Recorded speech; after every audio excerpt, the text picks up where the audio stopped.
Hello दोस्तों, कैसे हैं आप सभी लोग। तो सीडीपी की क्लास को कंटिन्यू करते हुए और 2 दिन आपकी बेटा क्लासेस नहीं चल पाई हैं, उसके लिए सॉरी। कुछ इशू चल रहा था इसलिए क्लासेस नहीं हो पाई हैं। फ़िलहाल क्लास कंटिन्यू करते हैं। और आज का जो टॉपिक है, जैसे कि आपको पता ही है, फर्स्ट पार्ट आपका कंप्लीट हो चुका था। ठीक है, ये वाला पार्ट आपका कंप्लीट हो गया। आज जो है आपका सेकेंड पार्ट चलेगा, जिसमें हम किसको कवर करेंगे, समावेशी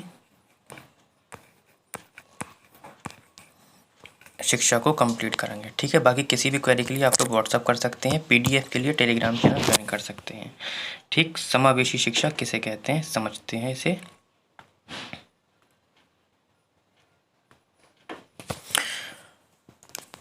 ठीक, समावेशी शिक्षा। देखो, समावेशन का अर्थ क्या है।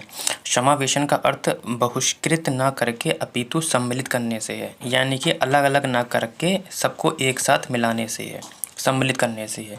यद्यपि समावेशी शिक्षा का तात्पर्य सामान्य बालकों के साथ, किसके, सामान्य बालकों के साथ उन विशिष्ट बालकों को भी शिक्षा में शामिल करने से है, जो कहाँ से, या तो वो शारीरिक रूप से हों, या तो वो मानसिक रूप से हों, सामाजिक रूप से हों, बौद्धिक रूप से हों, या किसी अन्य कारकों से, सामान्य विद्यार्थियों से, या तो धनात्मक विचलन रखते हों या तो ऋणात्मक विचलन रखते हों। ठीक है, इसलिए ऐसे बालकों को विशिष्ट बालक भी कहा जाता है। ठीक, अब एक क्वेश्चन पैदा होता होगा कि सर, सामान्य विद्यार्थियों से धनात्मक और ऋणात्मक विचलन से क्या मतलब है। ठीक है, देखो, सामान्य विद्यार्थियों से यानी कि यदि कोई कुशाग्र बुद्धि वाला है, प्रतिभाशाली बालक है, तो वो सामान्य बालकों की तुलना में धनात्मक विचलन रखते हैं। ठीक, और यदि कोई मंद बुद्धि बालक है तो वो सामान्य बालकों से नीचा है, इसलिए वो ऋणात्मक विचलन रखते हैं। ठीक, क्लियर हो गया। आगे बढ़ते हैं। अब समावेशी शिक्षा से जुड़ी कुछ महत्वपूर्ण बातें। समावेशन पूर्ण या अर्ध भी हो सकता है। ठीक, देखिए, इन दोनों शब्दों में कन्फ्यूज़न होगा, ये समझ लेते हैं। ठीक है, समावेशन पूर्ण का मतलब होता है कि पूरी तरह से सामान्य बालकों के साथ शिक्षा देना। जैसे कि एग्जाम्पल के तौर पे अगर आप समझने की कोशिश करें कि यदि कोई कैसा बालक है, कम सुनने वाला बालक है या कम देखने वाला बालक है, तो उसे क्या किया जाए, या तो जो सरकार की तरफ से कुछ मशीनें मिलती हैं, चश्मे मिलते हैं, या तो वो दे दिया जाए, या उन्हें कक्षा में आगे बैठा दिया जाए। ये क्या होता है, ये पूर्ण समावेशन होता है, यानी कि पूरी तरीके से बच्चे को सामान्य बालकों के साथ बिठाकर उन्हें शिक्षा देना। ठीक, या तो आप क्या करें, या तो उसे मशीन दे दें या कक्षा में सबसे आगे उसे बिठा दें, ये पूर्ण समावेशन कहलाता है। अब अर्ध समावेशन किसे कहते हैं। अर्ध समावेशन के लिए ऐसे समझेंगे कि यदि कोई तुतलाता है, जैसे कि किसी कक्षा में 50 बच्चे हैं, उसमें से 49 बच्चे कैसे हैं, बिल्कुल सामान्य हैं, और एक बच्चा कैसा है, तुतलाता है। कैसा है, तुतलाता है। ठीक, बच्चा जो तुतलाता है यानी कि उसके अंदर सारी चीज़ें ठीक हैं, वो बिल्कुल अच्छे से समझ सकता है, लिख सकता है, पढ़ सकता है, सब कुछ ठीक है, लेकिन सिर्फ एक परेशानी है। क्या है वो परेशानी, वो परेशानी है कि वो तुतलाता है। ठीक है, तो सारी कक्षा वो क्या करेगा, 50 बच्चों के साथ, यानी कि सामान्य बालकों के साथ ही 49 बच्चों के साथ ही लेगा, लेकिन विशेष कक्षा उसे दी जाएगी 1 से 2 घंटे की, जिसे प्रोलॉन्ग स्पीच बोलते हैं। उसके द्वारा से इसको एक एक्स्ट्रा क्लास दी जाएगी। उसमें नहीं सिखा सकते एक्स्ट्रा क्लास में, क्योंकि 49 बच्चे ठीक हैं, उन्हें थोड़ी ना सिखाया जाएगा। सिखाया कैसे जाएगा, उसकी जो तुतलाने वाली आदत है उसे छुड़वाया जाएगा। ये एक आनुवांशिक बीमारी नहीं होती, इसे ठीक किया जा सकता है। जैसे कि मैंने बताया पूर्ण में कि जो बच्चा कम सुनता है उसके अंदर भी सारी चीज़ें ठीक हैं, बस वो केवल कम सुनता है, तो उसे केवल आगे बैठा दिया जाए, तो उसे हम क्या बोलते हैं, पूर्ण समावेशन बोलते हैं। अर्ध समावेशन का मतलब होता है यदि कोई बच्चा तुतलाता है, बाकी उसमें सारी चीज़ें ठीक हैं, तो आप क्या करेंगे, कक्षा में सारा कुछ बच्चे के 49 बच्चों के साथ ही देंगे, लेकिन 1 से 2 घंटे की क्लास उसे अलग से देंगे, उस क्लास में नहीं देंगे, किसी दूसरी जगह पर देंगे। ये होता है हमारा अर्ध समावेशन। आई होप आप लोगों को ये क्लियर हुआ होगा। दूसरा पॉइंट है कि समावेशन से पहले वे रिक्ति या कमी पूरी की जाए जिसकी वजह से विशिष्ट बालक सामान्य बालक के साथ कक्षा नहीं ले पा रहे। तो जैसा कि मैंने अभी बताया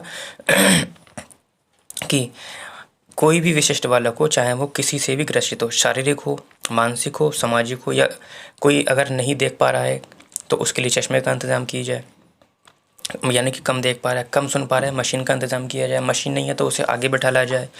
ठीक है। यानी कि इक्वल करने के लिए पहले आप उसकी कमी को पूरा कर दें। यदि कोई पैर से नहीं चल पा रहा है तो उसकी कक्षा छत पर नहीं होना चाहिए, और अगर छत पर है तो लिफ्ट का इंतज़ाम किया जाना चाहिए। यानी कि उस कमी को, जिस कमी की वजह से वो सामान्य बालकों के साथ शिक्षा नहीं ले पा रहा है, पहले आप उस रिक्ति को क्या करेंगे, फिल कर देंगे। उसके बाद क्या करेंगे, सामान्य बालकों के साथ कक्षा में बिठा लेंगे। ठीक है।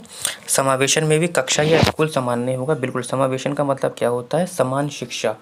समान शिक्षा यानी कि कक्षा में या कक्षा, स्कूल, सब कुछ क्या होगा, समान नहीं होगा। लेकिन शिक्षण जो विधियाँ होंगी उसमें व्यक्तिगत विभिन्नता या विद्यार्थी की ज़रूरत के अनुसार ही होंगी। यानी कि सबको शिक्षा एक ही दी जाएंगी। यानी कि जब हम गतिविधि का इस्तेमाल करेंगे, यानी कि शिक्षण विधि का TLM का इस्तेमाल करेंगे, तो वो बच्चे के अनुसार ही दी जाएगी। यदि कोई बच्चा कैसा है, कम देख पा रहा है, तो उसके लिए क्या करेंगे, आप चश्मे का इंतज़ाम करेंगे या उस कक्षा में आगे बैठा देंगे। ठीक है। यदि कोई बच्चे को शारीरिक प्रॉब्लम है तो उसकी कुर्सी कैसी होनी चाहिए, फ्लेक्सिबल होना चाहिए, जिससे कि वो इधर उधर घूम सके। ठीक है। तो सब कुछ सेम होता है समावेशन में, यहीं से बहुत क्वेश्चन आते हैं आपके। ठीक है। समावेशी शिक्षा से काफ़ी क्वेश्चन आते हैं। यदि उस बच्चे को जो भी परेशानी है, ठीक है, तो शिक्षण तो एक ही दिया जाएगा। अब ऐसा समझिए, कोई विशिष्ट बालक है और सामान्य बालक है और मंदबुद्धि बालक है, तो समान तीनों एक ही में होंगे। तो अब आप ये करेंगे कि अगर हम प्लस यानी कि एडिशन सिखा रहे हैं बच्चों को, क्या सिखा रहे हैं, ऐड करना सिखा रहे हैं, तो जो मंदबुद्धि बालक है उसको थोड़ा नीचे स्तर का सवाल देंगे, जो सामान्य बालक है उससे थोड़ा ऊपर वाला सवाल देंगे, और जो विशेष यानी कि प्रतिभाशाली बालक है उससे थोड़ा टफ सवाल देंगे, जिससे कि वो बोर भी ना हो। वरना जो विशिष्ट बालक होते हैं वो समस्यात्मक बालक भी बन सकते हैं, क्योंकि उनका सवाल अगर जल्दी हो गया तो वो दूसरे बच्चों को पिन करेंगे, ओए मेरा सवाल हो गया, तुझसे अभी तक सवाल नहीं हुआ, इस तरीके से। ठीक। तो जो विशिष्ट बालक, जो प्रतिभाशाली बालक होते हैं, ठीक है, वो भी क्या हो सकते हैं, समस्यात्मक बालक बन सकते हैं। इसलिए उनको चुनौती देते रहना चाहिए। ये पॉइंट भी क्लियर हो गया होगा, आई होप। आगे बढ़ते हैं बेटा। अब है आपका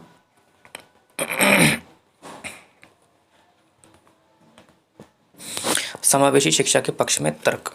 ठीक है। कोई तर्क भी होना चाहिए इसका, कि कहाँ से तर्क लेकर। देखो, मानवीय पक्ष से तर्क का ताल्लुक क्या है कि हमारे जो सोसाइटी है, जो हमारा जहाँ हम रहते हैं, या पूरी दुनिया में जो भी व्यक्तित्व है, जो भी मानव है, वो मानव हमेशा यही चाहता है कि मुझे मेरा विकास हो, मैं सक्सेस करूं। ठीक है। यानी कि जाति धर्म के आधार पर कोई भी ऐसा काम नहीं होगा कि केवल यही बंदा अमीर बन सकता है, ये वाला गरीब बनेगा। ठीक है। ये वाला विकास करेगा, ये वाला विकास नहीं करेगा। जब मानव में कोई भेदभाव नहीं होना है, सब मानव यही चाहते हैं कि मैं सक्सेस करूं, यही तो चाहते हैं सारे मानव, मैं विकास करूं। ठीक है, मैं चोटी तक पहुंचूं। तो जब मानव में ये भेदभाव नहीं है तो शिक्षा में क्यों होना चाहिए। तो मानवीय पक्ष से भी क्या होता है, समावेशी शिक्षा का तर्क मिलता है। ठीक है। ये पॉइंट क्लियर हो गया। मानव से कैसे मिलता है। अब लोकतांत्रिक तर्क से कैसे तर्क मिलता है समावेशी शिक्षा का, कि लोकतांत्रिक पक्ष भी यही कहता है कि समावेशी शिक्षा होना चाहिए। यहाँ से कैसे उठाया गया, देखो, लोकतांत्रिक तंत्र में हमसे कहा गया है कि किसी भी व्यक्ति से धर्म, जाति, लिंग के आधार पर भेदभाव नहीं किया जाएगा। जब हमारा लोकतंत्र भी यही कहता है तो फिर शिक्षा में भी भेदभाव क्यों किया जाए। भैया, शिक्षा में भी सभी को समान अवसर मिलना चाहिए। तो लोकतांत्रिक पक्ष से भी क्या ये सिद्ध हो जाता है कि समावेशी शिक्षा होनी चाहिए। ठीक। अब सामाजिक पक्ष से क्या तात्पर्य है, तो सामाजिक, देखो, जो हमारा समाज होता है वो समाज कोई व्यक्ति थोड़ी ना है भाई। ये जितने भी पद बनाए हैं हमें इंसानों ने तो बनाए हैं, कि भैया ये A ग्रेड की नौकरी है, ये B ग्रेड की नौकरी है। भैया ये सब किसने बनाया, ये सब इंसानों ने बनाया, समाज ने नहीं बनाया। समाज थोड़ी, इंसान थोड़ी ना है। समाज तो यही कहता है कि सबको एक साथ मिलजुल कर रहना चाहिए, सबकी एक दूसरे की मदद, यानी कि सबको बराबर रहना चाहिए। समाज तो हमें ये सिखाता है कि कोई समाज कोई व्यक्ति तो है ही नहीं। पद तो हमने बनाए हैं कि ये प्रधानमंत्री है, ये उससे नीचे है, ये उससे ऊपर है, ये सब हमने तो बनाया है। तो समाज क्या कहता है, जब समाज ये कहता है कि सबको एक साथ रहना चाहिए, सब कुछ बराबर होना चाहिए, तो शिक्षा भी सब में बराबर होना चाहिए। तो यहाँ से भी एक तर्क मिल जाता है हमें। मनोवैज्ञानिक तर्क क्या है, देखो, मनोवैज्ञानिक का मतलब होता है बच्चा, हर बच्चा सीखता है। मनोवैज्ञानिक पक्ष से क्या तर्क मिलता है हमें, कि हर बच्चा सीखता है। अब ये अलग बात है, कोई मंदबुद्धि बालक है तो वो कम सीखता है, कोई कुशाग्र बुद्धि बालक है वो ज़्यादा सीखता है। लेकिन ऐसा नहीं है कि कोई भी व्यक्ति सीखता ना हो। सपोज करो कि कोई किसी के पास बिल्कुल भी IQ लेवल नहीं है, वो अपने कपड़े तो पहन सकता है ना। अपना काम तो खुद कर सकता है ना, यानी कि कपड़े पहन सकता है, कैसे कपड़े पहनना होते हैं, कैसे हाथ से खाना खाया जाता है, यानी कि उसने कुछ तो सीखा ना। ऐसा तो नहीं है ना उसने कुछ भी नहीं सीखा। तो मनोवैज्ञानिक पक्ष से हमें तर्क ये मिलता है कि हर बच्चा सीखता है, और जब हर बच्चा सीखता है तो हर बच्चे को शिक्षा भी मिलनी चाहिए। ठीक है, बस अगर आप सभी को शिक्षा देंगे तो ज़रूर हर बच्चा सीखेगा। जब हर बच्चा सीखेगा तो शिक्षा भी सभी को समान देनी चाहिए। तो यहाँ से ये तर्क आपको मिल जाता है। और दूसरी बात बेटा ये है, यदि आपको किसी भी तरीके से कुछ भी समझ में नहीं आ रहा है तो आप लोग मुझे कमेंट सेक्शन में बता सकते हैं। कल का जो टॉपिक है आपका, आज हम इतना ही रखेंगे। कल का जो टॉपिक है आपका विशिष्ट बालक है। ठीक है, ये आपका नेक्स्ट टॉपिक है, और ये इसकी जो क्लास है कम से कम बेटा 10 से 15 क्लासेस में ये जाएगी। ठीक है, क्योंकि समावेशी शिक्षा काफ़ी बड़ी है और एक सब चीज़ों को एक एक करके हमें लेना भी है, इसलिए क्या है क्लास थोड़ी लंबी हो जाएगी। ठीक है, बाकी आज से आपकी सारी क्लासेस मिलना शुरू होंगी। ठीक, बाकी CDP का देखो ख़त्म होने वाला है सिलेबस, तो उसके बाद फिर EVS और आपका मैथ ही चलना है, इसकी बाकी प्रैक्टिस शुरू हो जाएगी। ठीक है, बाकी जैसा आप लोग कहेंगे वैसा ही होना है। ठीक।